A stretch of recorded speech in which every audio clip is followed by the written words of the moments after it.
Hi hello నమస్తే అండి. ఈరోజైతే ఆకాకరకాయతో ఆవకాయ.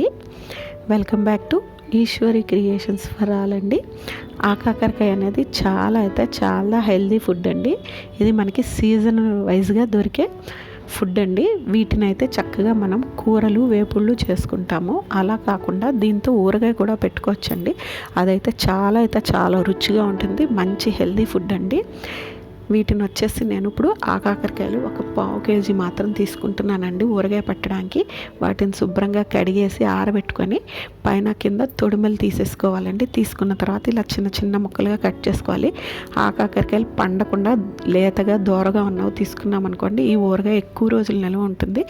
ఇప్పుడు ఈ వీడియోలో చిన్న టిప్స్ పాటించామనుకోండి, ఎక్కువ రోజులు నిల్వ ఉంటుంది. వీడియో అయితే స్కిప్ చేయకుండా చూడండి. ఇప్పుడైతే ఈ ఆకాకరకాయలన్నీ చక్కగా ఇలా చిన్న ముక్కలు కట్ చేసేసుకుందామండి. ఈ కట్ చేసేసుకున్న తర్వాత వీటిని అయితే చక్కగా నువ్వుల నూనెలో వేయించుకోవాలండి. ఇలా వేయించుకుంటే ఆకాకరకాయలో ఉన్న పచ్చి పోతుంది. చక్కగా దోరగా వేయించుకున్నాం అనుకోండి, ఈ ఊరగాయ అయితే ఎక్కువ రోజులు నిల్వ ఉంటుందండి. ఎవరైనా కనుక ఫస్ట్ టైం నా ఛానల్ చూస్తున్నట్టయితే, వీడియోస్ నచ్చినట్లయితే లైక్ చేయండి, షేర్ చేయండి, తప్పకుండా అయితే సబ్స్క్రైబ్ అయితే చేసుకోండి. చూసారు కదండి, ఈ ఆకాకరకాయ ముక్కలన్నీ చక్కగా కడాయిలో వేసేసి మనం వేయించుకుందామండి. వేయించుకునేటప్పుడు సాల్ట్ అయితే అస్సలు వేసుకోకుండా అయితే వేయించుకోవాలండి. ముందరగా సాల్ట్ వేస్తే కనుక ఈ ఆకాకరకాయలు మెత్తబడిపోతాయి. ఇవి వేగేలోపులో దీంట్లోకి కొంచెం ఆవపిండి రెడీ చేసుకుందాము. దానికి వచ్చేసి కొంచెం 2 స్పూన్ల ఆవాలు తీసుకొని దాంట్లో కొంచెం సాల్ట్ వేసామనుకోండి, ఆవపిండి అనేది మనకి కండ్రెక్కకుండా ఉంటుందండి. అందుకని ఇప్పుడైతే ఆవపిండి రెడీ అయిపోయిందండి. దీనిని పక్కన పెట్టేసుకొని ఇప్పుడు ఆకాకరకాయ మళ్ళీ ఒకసారి చూద్దామండి. ఇవి ఇంకా బాగా చక్కగా ఎరుపు రంగులో వచ్చేదాకా అయితే చక్కగా వేయించుకోవాలండి. ఇలా వేయించుకుంటే ఇది ఎక్కువ రోజులు నిల్వ ఉంటుంది. అదే కాకుండా ఇప్పుడు ఇలా వేయించుకున్నది మనము ఊరగాయ రెడీ అయిన వెంటనే అయితే వేడి అన్నంలో తినేయచ్చండి. దీనిని 1-2 గంటలు ఉంచే పని కూడా ఉండదండి. రుచి అయితే చాలా బాగుంటుందండి. ఒక్కసారి తిన్నారంటే అస్సలు వదిలిపెట్టరు. ఎలాంటి వాళ్ళైనా ఈ రుచికి అయితే ఇష్టపడతారండి, అంత బాగుంటుంది. చూడండి, ఇవైతే చక్కగా వేగిపోయాక వీటిని అయితే తీసి పక్కన పెట్టేసుకొని చల్లారనిద్దామండి. ఇవి చల్లారే లోపల మళ్ళీ అదే కడాయిలో ఇంకొక 4 స్పూన్లు నువ్వుల నూనె వేసుకుందామండి. వేసుకొని దీంట్లోకి వచ్చేసి కంపల్సరీ నువ్వుల నూనె వాడాలి. ఈ ఆకాకరకాయ అనేది కొంచెం ఆవకాయ కదండి, నూనె ఎక్కువే పడుతుంది. ఈ నూనె వేసాక కొంచెం ఆవాలు, తర్వాత కొంచెము మెంతులు వేసుకుందామండి.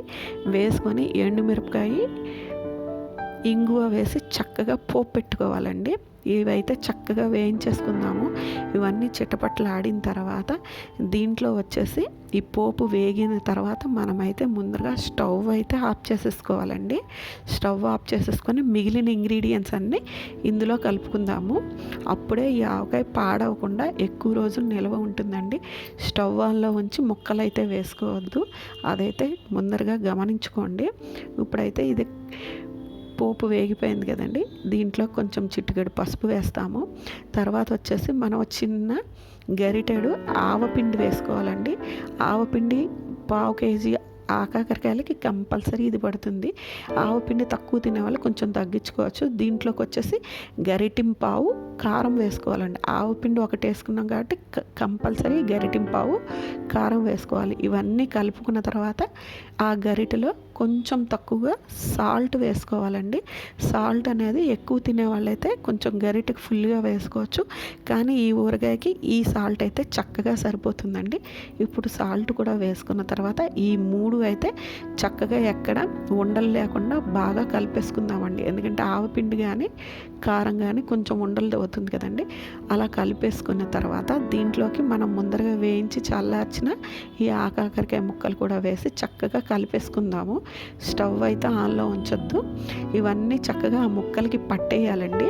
పట్టేసిన తర్వాత దీంట్లోకి ఇప్పుడు మనము చింతపండు కాకుండా నిమ్మకాయ వాడుకోవాలండి. అది కూడా కొంచెం ఇలా పెద్ద సైజు నిమ్మకాయలు తీసుకొని రసం తీసేసుకుందామండి. ఈ ఆకాకరకాయలకు వెల్లుల్లిపాయ అస్సలు వేసుకోవద్దు. చూసారు కదండి, ఇలాగ 3 గరిటెల చక్కగా నిమ్మరసం అయితే వేసుకున్నాం అనుకోండి, ఇది కొంచెం జ్యూసీగా వస్తుంది. ఈ ఆకాకరకాయ చప్పగా ఉంటుంది కదండి, అందుకని ఇది కొంచెం పులుపుగా ఉండి దీని రుచి వదిలిపెట్టలేమండి, అంత రుచిగా ఉంటుంది. ఇప్పుడు నిమ్మరసం కూడా వేశాక ఇది కూడా చక్కగా కలిపేసుకోవాలండి. ఇలా కలుపుకున్న తర్వాత మనము దీంట్లోకైతే ముందరగా ఎక్కువ రోజులు నిలవ ఉండాలని చెప్పాను కదండి, బయట పెట్టిన దీంట్లో కొంచెం నిమ్మ ఉప్పు వేసామనుకోండి ఈ ఆకాకరకాయ ముక్కలు అనేవి బిగుసుకుంటాయి, ఎక్కువ రోజులు నిలవ ఉంటుంది. దీనికి ఇంకా మంచి రుచినివ్వడానికి మెంతి పొడి అండి 2 టేబుల్ స్పూన్లు వేసుకున్నాం అనుకోండి మంచి రుచి వస్తుంది. ఇవన్నీ వేసుకున్నాక కొంచెం మళ్ళీ నువ్వుల నూనె వేసుకున్నాం అనుకోండి దీనికి చక్కని జ్యూసీ స్ట్రక్చర్ వస్తుందండి. చూసారు కదండి, ఇప్పుడైతే ఇవన్నీ వేసి చక్కగా కలిపేసుకున్నాం అనుకోండి ఆకాకరకాయ ఊరగాయ అయితే రెడీ అయిపోయింది. దీనినైతే వేడి వేడి అన్నంలో చక్కగా నెయ్యి వేసుకొని తినేయచ్చండి.